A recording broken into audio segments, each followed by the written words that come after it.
Hey, what's up, DS3TV? I can see you haven't subscribed to the channel. It's kind of weird. You should subscribe. I mean, we got some good content here. And also, go to the Twitch that's in the link down in the description. Link is probably right here under me. And yeah, should do all of that. And yeah, please subscribe. Get to see me have hot sauce that I don't really want to have when we get to 10,000. So subscribe. Hi, welcome back to the DS3TV, and yeah, let's get into it. This is going to be a Sarcastic Productions video, trope talk with Are We the Baddies, and yeah, this should be a really good video. We love Sarcastic Productions on this channel, and yeah, it should be a fun video all around, and let's get into it. And World Anvil, the perfect tool for broadening your horizons and questioning the moral character of your spiky pauldron boss. Far be it from me to generalize off an incomplete dataset unless it's Friday or I'm sleepy or the sun rose in the morning, but as a rule, most fiction is pretty upfront about who the good guys and bad guys are. Moral gray areas and surprise twist villain reveals are the exception, not the rule. Characters will slyly glower for nobody's benefit but the camera just so the audience knows they can't be trusted. Musical stings and dialogue patterns will clue us in on who's dangerous and bad versus who's a quippy, fun-loving hero. In real life, you can't judge a book by its cover, but in fiction, that is what the cover is there for. And that is true. In fiction, that is what the book is supposed to be there for. So the cover is, yeah. That's like literally all it's there for. Most stories will focus on showing a character's fundamental gimmick pretty quickly so the audience is familiar with them and knows what to expect going forward. And sometimes that means the bad guys are spooky baritones in long black capes and ominous face-concealing masks, while the heroes are a delightful cadre of beautiful young people with personal morals as pristine as their winning smiles. But sometimes that's just what the characters think is happening. In some stories, the true morality of the situation is being purposefully obfuscated, typically reversed. The hero will be under the strong and heartfelt impression that their culture, society, organization, friend group, training facility, etc. are the go-getting paragon heroes, while their enemies are the nasty and corrupt minions of evil that must be... Yep, and they're slaves to their training and stuff like that. Even though it could be the exact same, it's just that they're slaves to theirs, but ours is good and earnest and just. They are fighting for the right things. Morally opposed, but the audience is usually informed fairly quickly that all is not as it seems. Perhaps our hero's boss wears a suspiciously dark outfit, or the enemy leader is a beautiful young person, or the name of the hero's organization is something subtly ominous like the Empire or Kitten Squishers Incorporated. Whatever the specifics, the audience is clued in pretty quickly that our optimistic hero may be being misled. And typically early in the first act, right where you'd put the inciting incident in fact, the hero will become suspicious of the same. Somehow, something slips through. Maybe a suspiciously beautiful enemy agent who seems to be making some weirdly reasonable points, or a quick glimpse at the outside world calls into question the stories our hero's been told about the way things work, or the hero's boss calls everyone in for a PowerPoint presentation about how they're on track to become the first empire solely run on the renewable energy provided by orphan souls. Whatever the trigger, something causes our hero to question their hitherto ironclad black and white worldview. Something makes our hero wonder, are we the bad guys? Now, despite the villainy inherent in this reveal, this is actually a startlingly common heroic origin story, and more startlingly, it almost always happens to total paragons. See, most evil empires and similar organizations are pretty unsubtle about their evil machinations at the top levels, but for the purposes of PR and maintaining order in the rank and file and stuff, they usually have a veneer of propaganda reframing the stuff they do as good, or... Usually because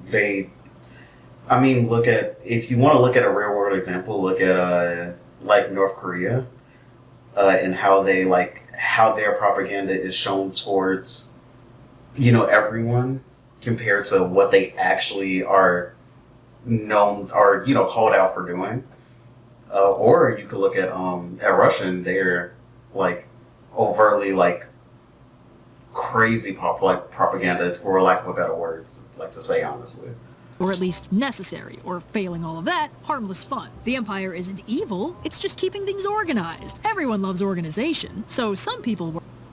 Or you could look at a group like the Nazis and look at their propaganda. Working for Kitten Squishers Incorporated can see the writing on the wall and know they're doing bad stuff and are tacitly on board with that, but this paradigm will also attract the kind of big-hearted paragons who are really excited to uphold the stated ideals Kitten Squishers Incorporated highlights in all their onboarding seminars. The danger, of course, is that these characters are very quick to pivot as soon as they learn what actually goes down at Kitten Squishers HQ, as they were taking all their propaganda at 100% face value rather than seeing things from a broader and potentially more nuanced perspective. Often all it it takes is a field trip or a single conversation with a suspiciously beautiful rebel to show these guys the error of their ways, and suddenly they have a whole new black and white worldview to uncritically absorb. This trope is most frequently a way to add a little exciting spice to the evil empire heroic rebels stock narrative, since it lets you pull protagonists from both sides of the conflict without having to get all morally complicated in the process. But beyond the very basic black and white morality, this trope actually explores a very interesting space about propaganda and perspective. The heroes at the center of these stories. I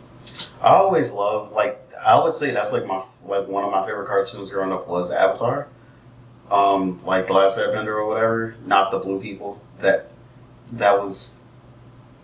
movie was, it was good at the time, you know. It maybe hasn't aged as well. And and I remember like watching that too long ago. It was super long. But yeah. This is like one of my favorite cartoons though, but yeah, it shows like a good like middle ground of like you know, if you're bad or if you're good or whatever.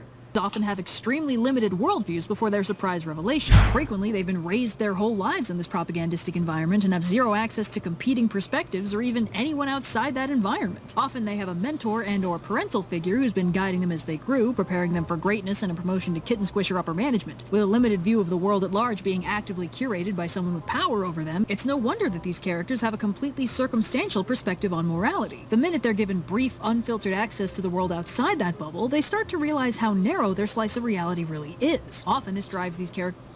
I mean, yeah, look at actually the last movie I seen, which was Sonic the Hedgehog 2. Spoiler alert for that actually. I guess Knuckles, he started fighting Sonic because he felt like that he killed his people. Like his people killed his his people killed his tribe. That's how he felt, right, at the start. And, you know, he grew out of that by the end of the movie, but yeah.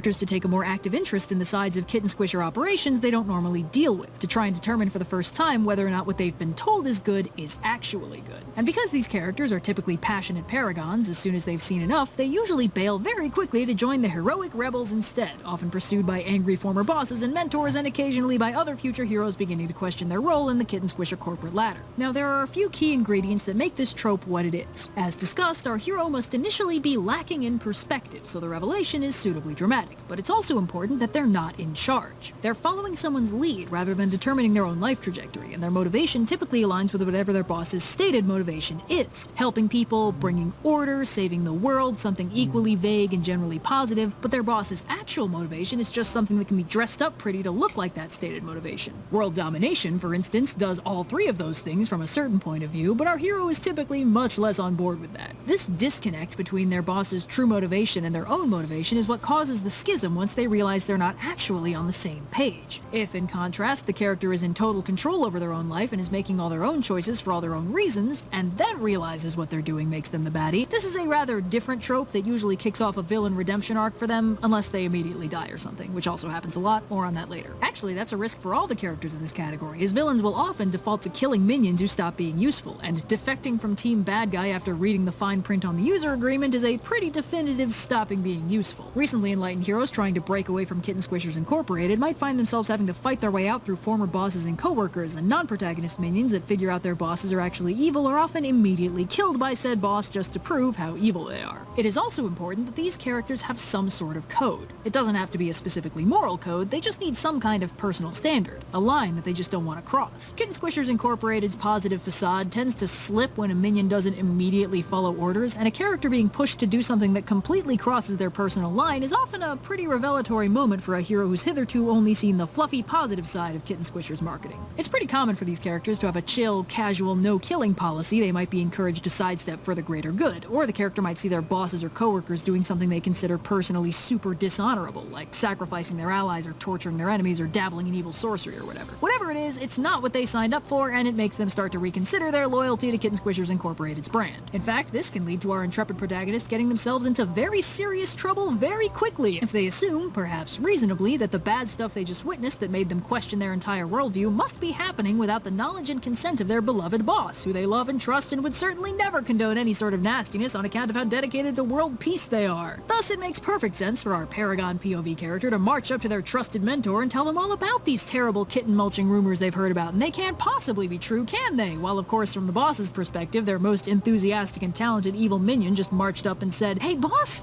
are we evil? Because if you give me an answer I don't like, I might fight you about it." Which is the sort of thing an evil emperor might reasonably be expected to respond to with, say, stabbing.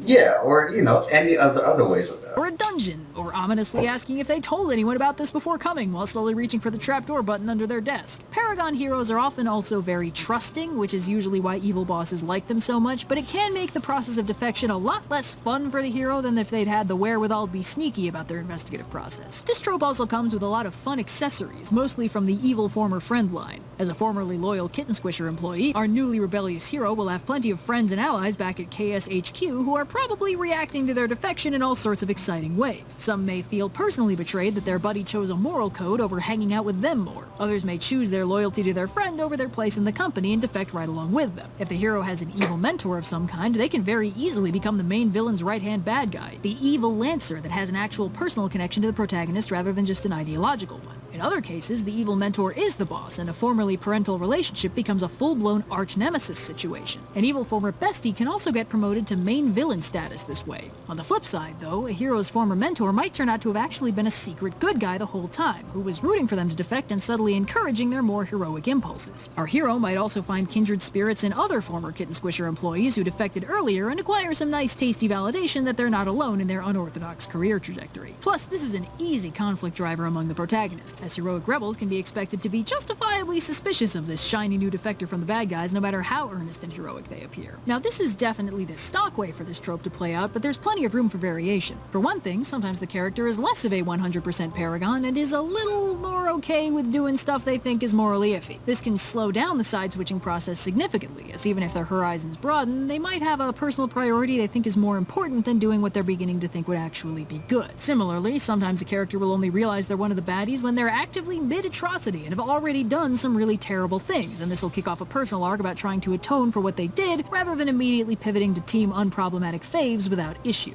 This is a much less common backstory for main heroes because it produces characters with very complex moral pasts who might be better slated for emotionally fraught redemption arcs than for wacky fun protagonist adventures. These characters also might consider themselves fundamentally irredeemable, and instead of trying to seek some kind of personal unproblematic ending, will focus on trying to make up for the damage they did by making the world a better place overall, often by going out of their way to stop anyone else trying to do the same thing, or to more broadly make it so it can't happen again. While this backstory is fairly uncommon for main characters, it's usually uncommon for pretty common for like the like side characters or whatever. Truly surprisingly common for mentors, who are allowed to have more morally complex characters because of their...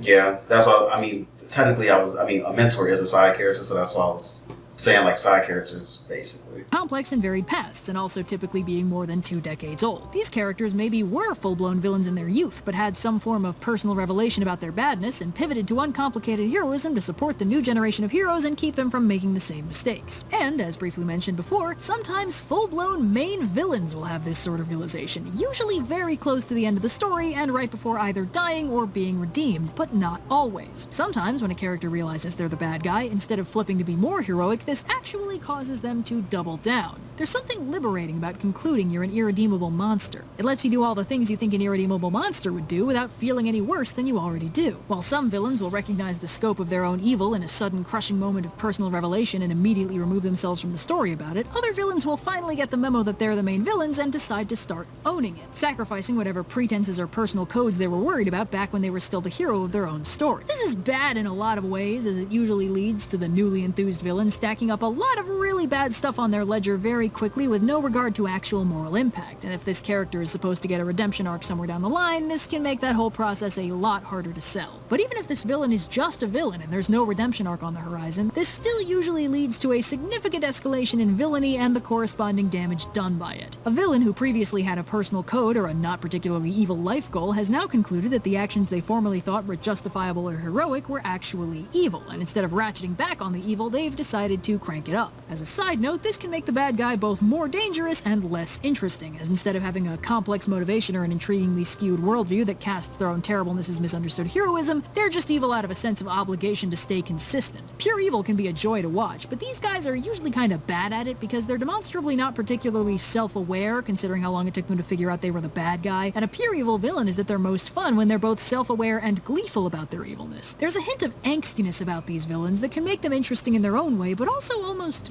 frustrating.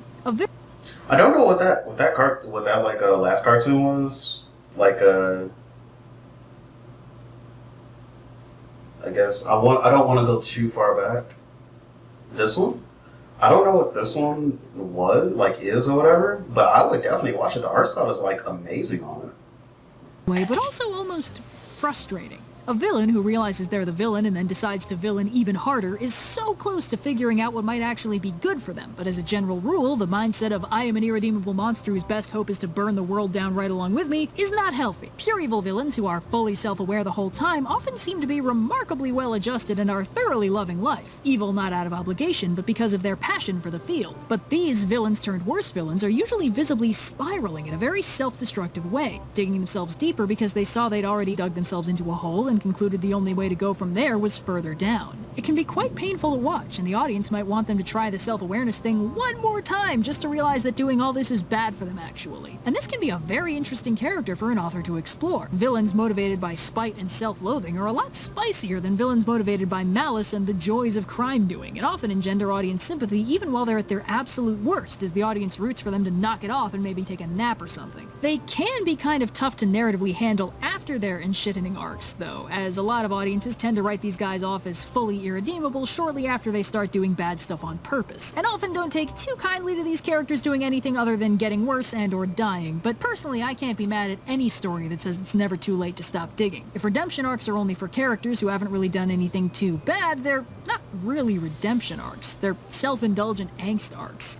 That's true. It's not that it doesn't feel as groundbreaking or like powerful if they didn't go like deeper than like everybody else did, right? Like it doesn't feel as much as a redemption arc, honestly. An arc that gets resolved by somebody hugging the character and saying, hey, it's okay, it wasn't all that bad anyway, doesn't really give any character who actually does anything really bad any opportunity to ever be better. Exploring a character who gains perspective, realizes they were doing bad stuff, and then handles that revelation extremely poorly can be very interesting. Just look at the 500,000 think pieces on why Zuko is the coolest, including the one you're watching right now. On some level, this trope is all about how one handles the realization that they've unknowingly caused harm. Some will immediately pivot to the new thing they think is right with unwavering confidence and defend it just as enthusiastically as they did the bad stuff. Others will stick with the bad stuff for some personal reason, a sense of duty or obligation, or a bone-deep desire to protect someone else just as mired in it. Some will fall for the sunk cost fallacy and double down on the badness, weighing themselves down with a newfound sense of irredeemability and an almost liberating sense that now they have no choice but to be terrible because it's too late for them to be anything else. Others will turn and take a stand against the system they've hitherto served even if they know it'll go very badly for them because the principle of the thing is more important than their own well-being. Unsurprisingly, in fiction as in reality, the question, how should we act when we realize we've done something bad, is a complicated one with a lot of different answers, and it is very rich in drama. So, yeah. And thanks again to World Anvil for sponsoring this video. As you may know, World Anvil... That was a really good video. Yeah. I think that's the end of the video, so... yeah. Talk to you guys in the next video, and also, I have a few surprises coming for you too. I might say it in the Q&A video because I'm still actually in the process of making that. So yeah, I'll talk to you guys in the next video, and peace.